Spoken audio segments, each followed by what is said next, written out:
Bonsoir à tous et bienvenue sur Monaco Info. Que s'est-il passé dans l'actualité du jour? Eh bien voici le sommaire.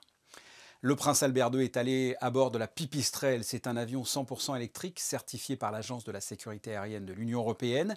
Après avoir été le premier chef d'État à se rendre sur les deux pôles, le prince Albert II est donc le premier chef d'État à effectuer un vol à bord d'un avion électrique.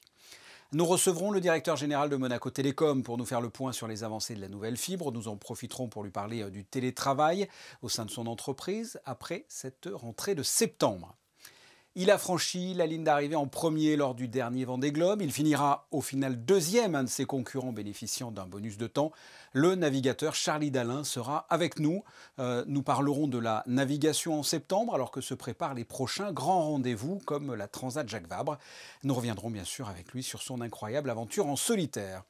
Et enfin, ils se sont fait beaux et se sont mis sur leur 31, les basketteurs de la Roca Team. Ils étaient en shooting photo, un moment de détente entre les joueurs.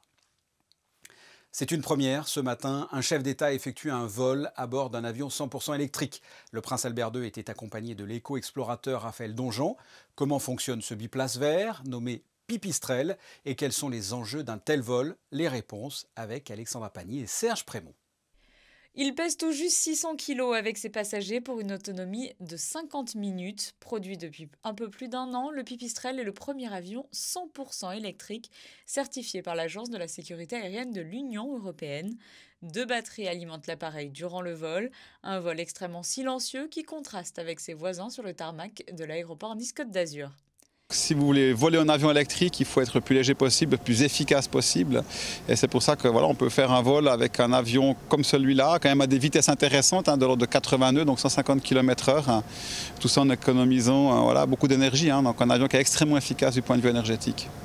C'est à bord du Pipistrelle qui se trouve derrière moi que le souverain effectue ce vol aujourd'hui entre Nice et Monaco, une boucle de 35 minutes environ. Et il s'agit aujourd'hui du premier chef d'État à voler à bord d'un avion entièrement électrique. Il n'y a pas beaucoup de vibrations, il y a très peu de bruit et c'était très agréable. Et très, bien sûr, c'est des petits avions donc ils sont sensibles, il faut faire attention, mais là on avait de très bonnes conditions quand même. Je pense qu'on n'a pas le choix de réduire nos émissions de gaz à effet de serre. Ça passe par des solutions comme cela. On ne peut pas continuer avec le même modèle économique à l'avenir. Donc, bien sûr, l'aviation électrique, mais aussi des carburants propres. Je pense que c'est nécessaire, non seulement pour l'aéronautique, mais pour le transport maritime, pour tout type de transport. Ça passe inévitablement par des solutions comme celle-là. 50 avions sont actuellement en vol en Europe. Ils sont utilisés principalement pour la formation de pilotes. L'absence de bruit et vibration est un atout indéniable pour les aérodromes dans les exercices de décollage et d'atterrissage pour les jeunes pilotes. Leur faible consommation est également très appréciée. Monseigneur a pris les commandes, il a volé l'avion et pour l'aller et pour le retour. Et on est revenu avec plus de 50% d'énergie dans nos batteries. Donc on a utilisé l'équivalent de 50% des batteries, 10 kWh. L'équivalent d'un litre d'essence. Le monde de l'aviation est en train d'opérer cette transition énergétique inévitable des transports 100% électriques ou tournés vers des énergies essentiellement renouvelables pour envisager à long terme des déplacements qui nous permettront de réduire de manière significative notre empreinte carbone. Cet avion s'appelle donc Pipistrelle, vous le savez peut-être, c'est le nom que l'on donne aux chauves-souris communes d'Europe, c'est donc une chauve-souris électrique en quelque sorte. La nouvelle fibre de Monaco Télécom, ses performances, son coût, qu'en est-il du télétravail au sein de cette entreprise? Pourquoi les abonnés ne peuvent plus recevoir RMC Sport via Monaco Télécom? Voici, sans plus tarder, un entretien avec son directeur général. Martin Perronnet, bonsoir. Bonsoir. C'était la rentrée scolaire il y a quelques jours, c'est la rentrée aussi pour les entreprises. Comment elle s'est passée cette rentrée pour Monaco Télécom? C'est une rentrée assez active, très active. Il y a beaucoup de monde en boutique. Et puis, les carnets de rendez-vous sont pleins. Beaucoup de gens qui prennent la fibre en ce moment. Donc, c'est très actif pour l'entreprise. Il y a un petit peu moins de télétravail, mais je crois qu'on en reparlera. Justement, le télétravail était obligatoire pendant la crise sanitaire, dans la mesure du possible. Christine Datomel est allée au sein de Monaco Télécom pour faire le point. On regarde son reportage et puis on se retrouve après. Entreprise pilote depuis plus de 5 ans dans l'univers du télétravail, Monaco Télécom a su au fil du temps et de la pandémie s'adapter, évoluer et renforcer son idée que le télétravail était une forme d'organisation plus moderne, plus respectueuse du développement durable et qui permet un équilibre entre vie privée et professionnelle, le tout avec une meilleure prise en compte du bien-être des salariés. On entend beaucoup aussi, mais vous faites confiance à vos salariés, qu'est-ce qui vous dit qu'ils travaillent autant que lorsqu'ils sont au bureau? Nous, on n'a pas noté de baisse de productivité, ni de hausse d'ailleurs. C'est juste un travail qui se fait de façon très différente. Donc on est souvent beaucoup plus concentré quand on est à la maison. On est très organisé avec des réunions qui commencent à l'heure, qui finissent à l'heure. Il y a un peu moins le petit quart d'heure ou les 5 minutes de prise en compte. Et c'est pour ça que aussi le travail sur place est important pour renouer avec ces moments de convivialité qui font qu'une entreprise et une équipe restent efficaces. À la base, je n'étais pas forcément convaincu pour moi des intérêts du télétravail.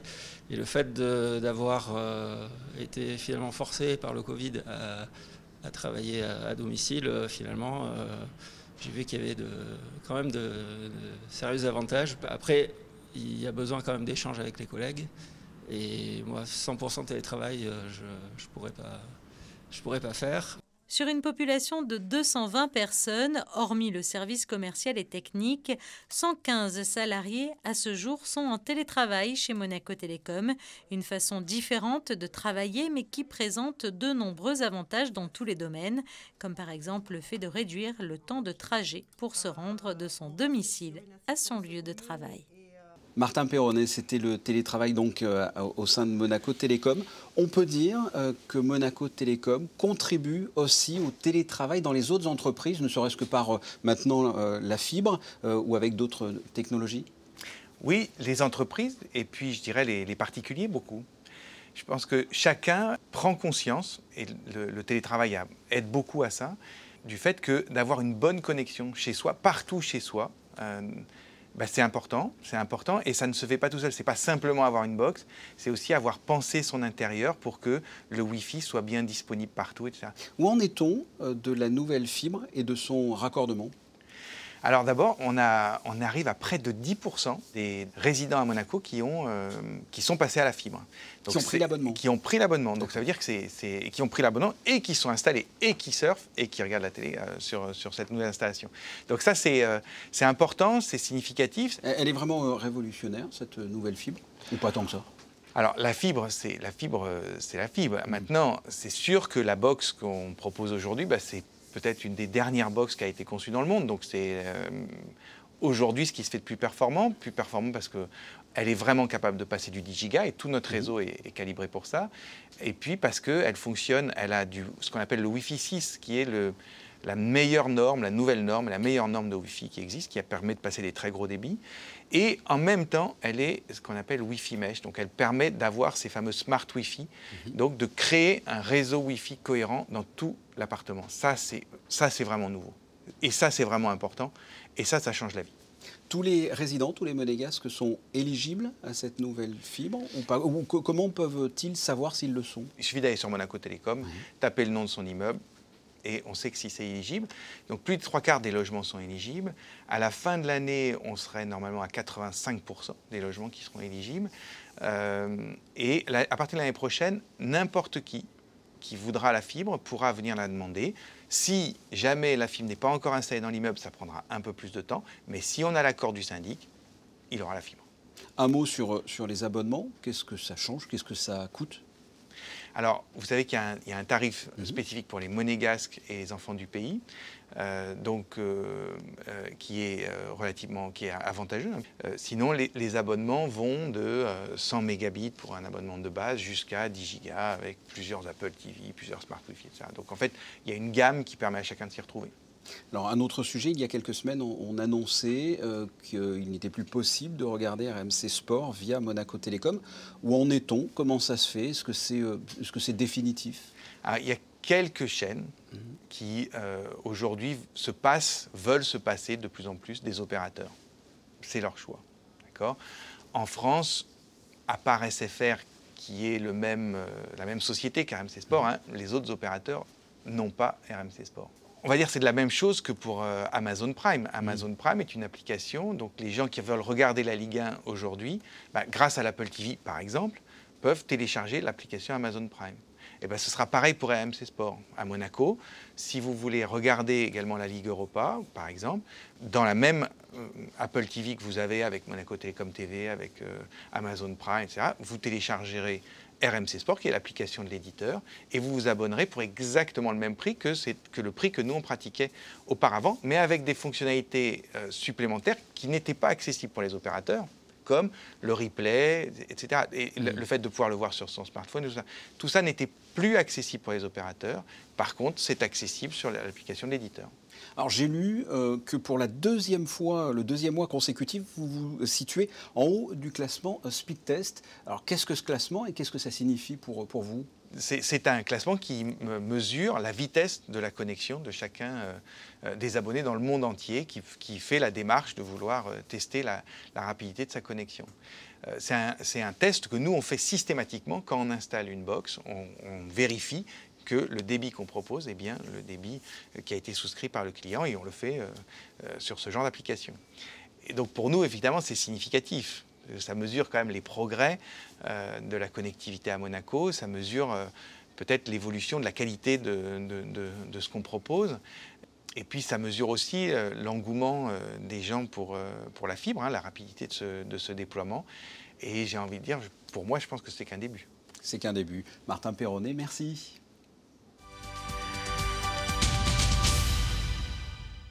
Un entretien à retrouver, comme tous les autres d'ailleurs, sur monacoinfo.com, notre chaîne YouTube ou l'application Monaco Info. On vous retrouve, Vanessa Dessy, bonsoir. Comme chaque semaine, le gouvernement princier communique les chiffres relatifs au dépistage.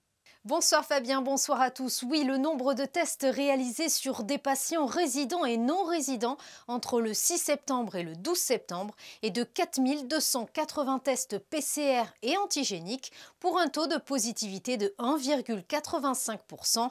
Le taux d'incidence, soit le nombre de personnes positives ramenées sur une base de 100 000 personnes sur la période des 7 jours écoulés, est de 109,52. Le bilan sanitaire de la principauté s'élève donc à 3 281 personnes touchées par le coronavirus depuis le début de la crise. L'association Artistes en Mouvement poursuit son idée d'installer des œuvres dans la rue Princesse Caroline. Leur initiative avait surpris il y a quelques années. La Biennale de sculpture est aujourd'hui un événement qui s'inscrit dans la vie artistique et culturelle de la principauté. Des artistes régionaux et internationaux viennent exposer à ciel ouvert pendant plus d'un mois. Pour cette Biennale 2021, 15 artistes, sculpteurs et plasticiens sont réunis autour d'un thème, un air de liberté jusqu'à la fin du mois d'octobre. Merci Vanessa. Le mois de septembre est souvent synonyme avec été indien, une période douce et propice aux activités nautiques par exemple.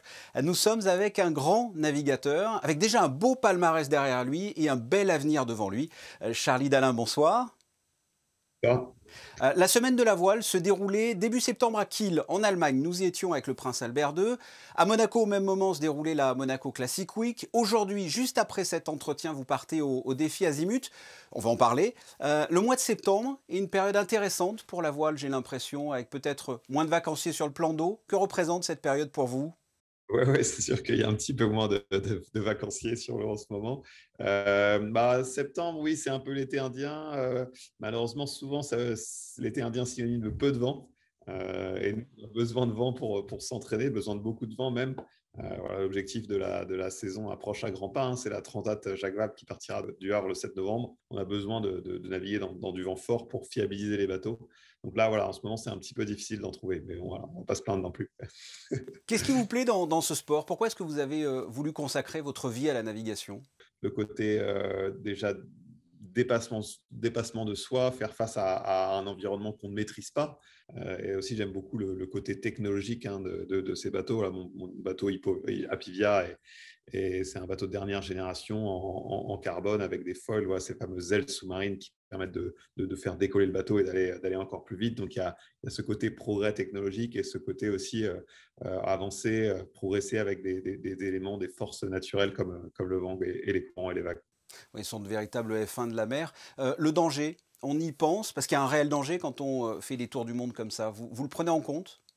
Oui, forcément, moi je suis quelqu'un qui est pas, je suis pas une tête, je ne considère pas comme une tête brûlée, je suis pas quelqu'un qui prend des risques dans la vie. Moi je vais quand même, s'il faut aller vite, je vais le plus vite possible en permanence en prenant en compte l'état de la mer et autres. Mais voilà, c'est sûr que quand on est en solitaire sur un bateau de 18 mètres au milieu de l'océan Indien ou du Pacifique, bah voilà, si on tombe à l'eau, bah, il n'y a personne pour venir nous chercher. Donc voilà, il faut faire attention. Quand on participe comme ça au Vendée Globe, comme vous l'avez fait, est-ce que l'on s'en remet facilement? Est-ce que vous vous en êtes remis? Ah, tout juste. Je pense, ouais, j'ai annoncé entre 6 et 8 mois de récupération à l'arrivée. Je pense qu'on est à peu près, c'est le temps qu'il m'a fallu. Hein. Je vous propose, avant de continuer cet entretien, de regarder un extrait du reportage que l'on a passé à l'époque, puisque nous étions à votre arrivée, vous avez franchi la ligne d'arrivée d'ailleurs en premier, et on était le premier média à faire votre interview. Vous découvrez à ce moment-là l'humanité après 2 mois et demi environ d'aventure en solitaire. On regarde ça et puis on se retrouve juste après.